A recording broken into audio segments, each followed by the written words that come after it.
Studi Ilmu Al-Quran dan Tafsir semester 2 ingin menjelaskan tentang adab mufasir terhadap perkataan ulama dan mufasir. Ada beberapa poin, diantaranya yang pertama menghormati dan menghargai para ulama.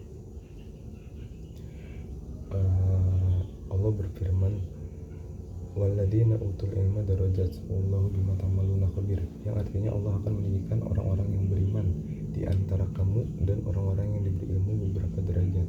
Quran Surat Al-Mujadilah ayat 11. Dalam hadis sendiri dari Abu Umamah Al-Bahlili radhiyallahu anhu bahwa Nabi sallallahu alaihi wasallam bersabda, keutamaan orang berilmu atas ahli ibadah seperti keutamaanku atas orang yang paling rendah di antara kalian. Selanjutnya Nabi sallallahu alaihi wasallam bersabda, sesungguhnya Allah dan para malaikatnya serta penghuni langit dan bumi sampai semut di lubangnya dan ikan di lautan benar-benar bersolawat bagi para pengajar kebaikan kepada manusia. Hadis riwayat Tirmizi. Jadi bisa disimpulkan bahwa kedudukan ulama itu sangat tinggi. Bahkan Allah dan Rasulnya pun menyebutkan kemuliaan seseorang yang memiliki ilmu, apalagi ilmu syariat. Ulama salaf pun mengatakan bahwa salah satu bentuk penghormatan terhadap ilmu adalah menghormati ulama. Jadi kalau kita menghormati ilmu itu sama aja kita menghormati pemiliknya, siapa, yaitu ulama. Terus zaman dahulu pun sama kayak gitu, para mufassir mereka pun menghormati para ulama dan mufassir mereka sendiri. Contohnya kayak Imam Syafi'i pas lagi belajar sama Imam Malik. Imam Syafi'i bilang, aku biasa membolak-balikan lembaran kitab di hadapan Imam Malik dengan perlahan agar tidak mengeluarkan suara yang dapat mengganggu beliau. Bahkan seorang Imam Syafi'i pun memiliki adab, apalagi kita gitu, harus ya kan. Terus poin yang kedua, menghargai pendapat para ulama dan mufassir lain. Nah, di antara adab terhadap ulama dan mufassir lain, kita tuh harus menghormati pendapat mereka, pendapat dan pemikiran mereka, biar kita tuh tidak terjadi penyimpangan.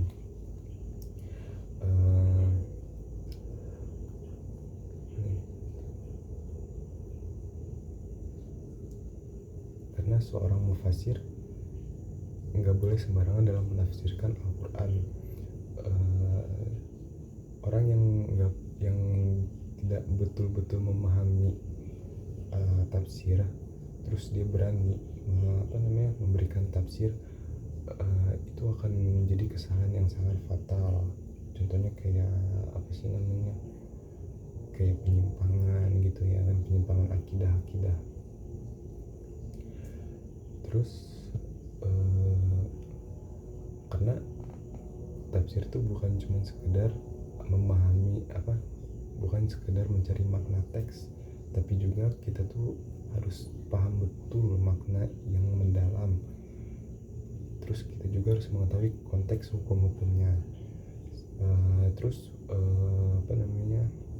Selain menghindari pemahaman yang salah yang menyebabkan pentingnya kita harus menghargai pendapat dan pemikiran para ulama tafsir, itu adalah untuk menjaga kesinambungan dari generasi ke generasi.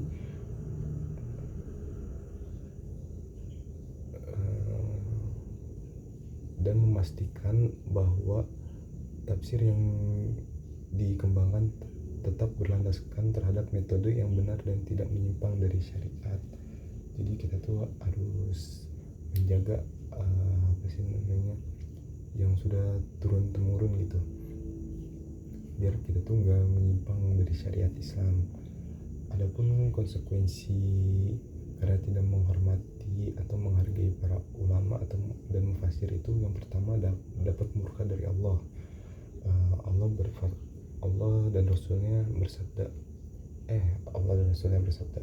Rasulullah SAW bersabda, sesungguhnya seorang hamba berbicara dengan satu kalimat yang ia tidak memikirkan akibatnya, dan karena satu kalimat itu ia terjatuh ke dalam neraka lebih jauh daripada jarak timur dan barat. Hadis riwayat Bukhari dan Muslim. Terus yang kedua, menghilangkan keberkahan ilmu. Jadi meremehkan ulama dan mufasir itu bisa menghilangkan keberkahan ilmu.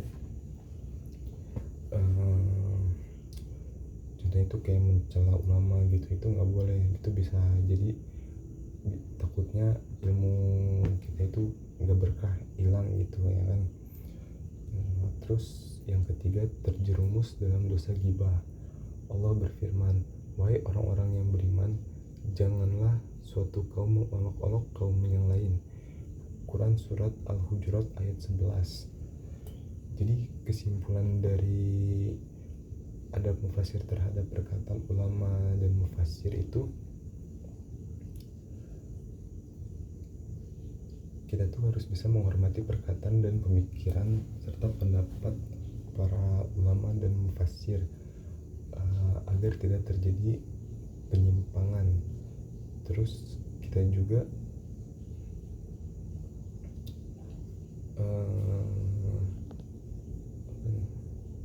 harus menghormati itu karena mereka itu